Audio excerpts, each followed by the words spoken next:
Om Sri Sai Nadaya Namaha. Sri Sai Satcharitra. In English version, we are in 49th chapter. Stories of Hari Kanoba, Somadev Swami, Nana Sahib Chandorkar. When even the Vedas and the Puranas cannot sufficiently praise Brahma or Sadguru, then how can we ignore and describe our Sadguru? Sri Sai Baba, we think that it is better for us to keep quiet in this matter. In reality, the observance of the O of silence is a best way of praising the Sadguru. But the divine qualities of Sai Baba makes us forget our woe of silence and inspire us to open our mouth. Tasteful dishes lost their taste if there is no company of friends and relatives to partake the dishes with us, but when they join us, the dishes acquire additional flavor. The same is the case with the Sai Leela Amriti. The nectar in the form of Sai Leelas, this nectar we cannot partake alone. Friends and brothers have to join us. The more, the better.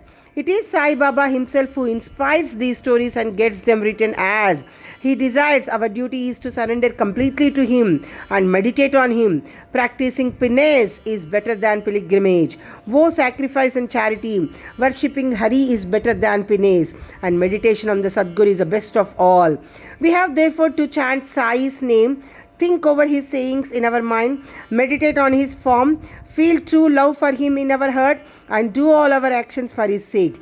There is no better means than this for snapping the bondage of this sansar. If we can do our duty on our part, as stated above, Sai is bound to help and liberate us. Now, we revert to the stories of this chapter. Hari Kanoba. A gentleman of Mumbai named Hari Kanoba heard from his friends and relatives many Leelas of Baba. He did not believe in them as he had a doubting mind. He wanted to see Baba himself, so he came to Shirdi with some Mumbai friends. He wore a lace-bordered turban on his head and a new pair of sandals on his feet. On seeing Baba from a distance, he thought of going to him and prostrating himself before him. He did not know what to do about his new sandals. After going to one corner in the open courtyard, he placed them there and went in the masjid and had Baba's darshan. He made a reverential bow to Baba, took Udi and Prasad from Baba and returned. When he reached the corner, he found to his utter dismay that his sandals had disappeared. He searched for them in vain and returned to his lodging very much dejected. He bathed, offered worship and Naivedya and sat down for meals. But all this while he was thinking about nothing but his sandals.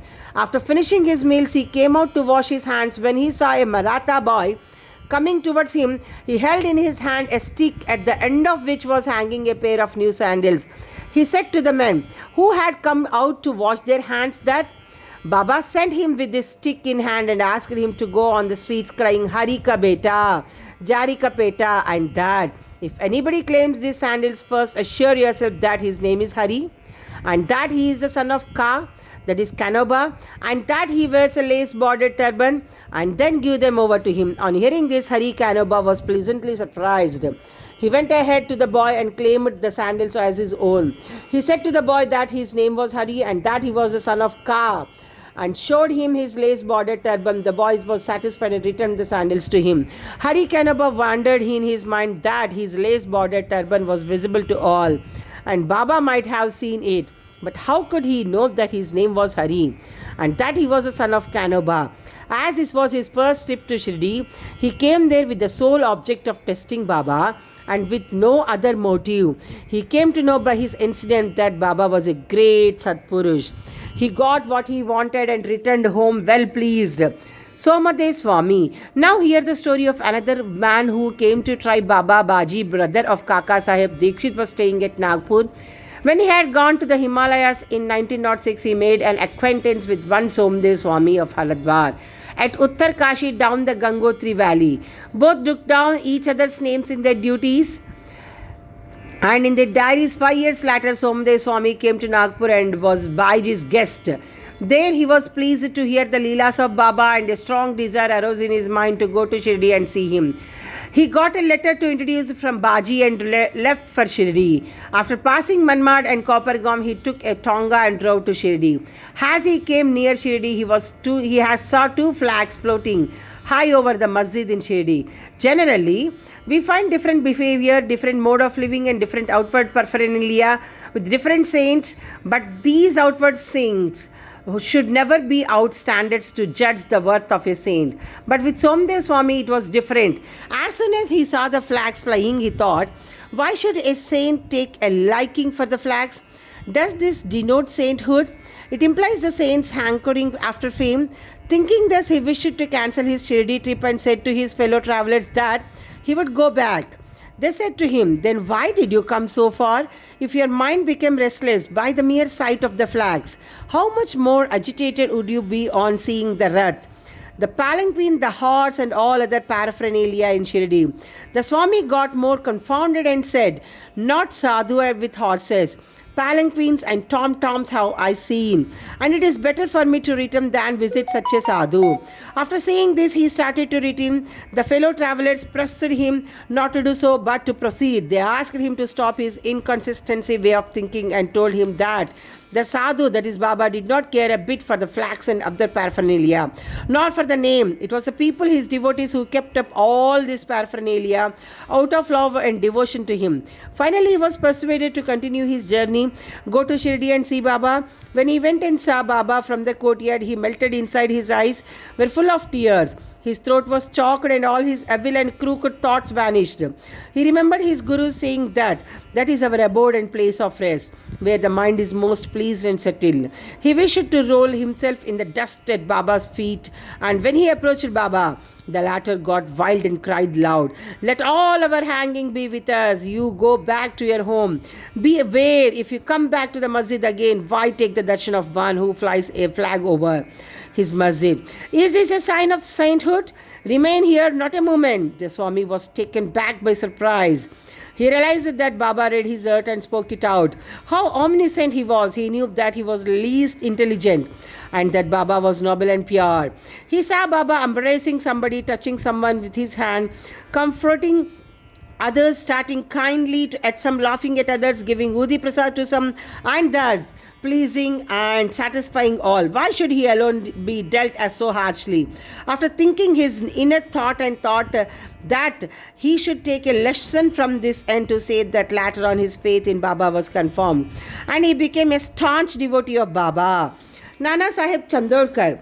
Hemant Pant concludes this chapter with a story of Nana Sahib Chandorkar. Nana Sahib was once sitting in the masjid with Mahalsapati and others. A Mohammedan gentleman from Bijapur came with his family to see Baba.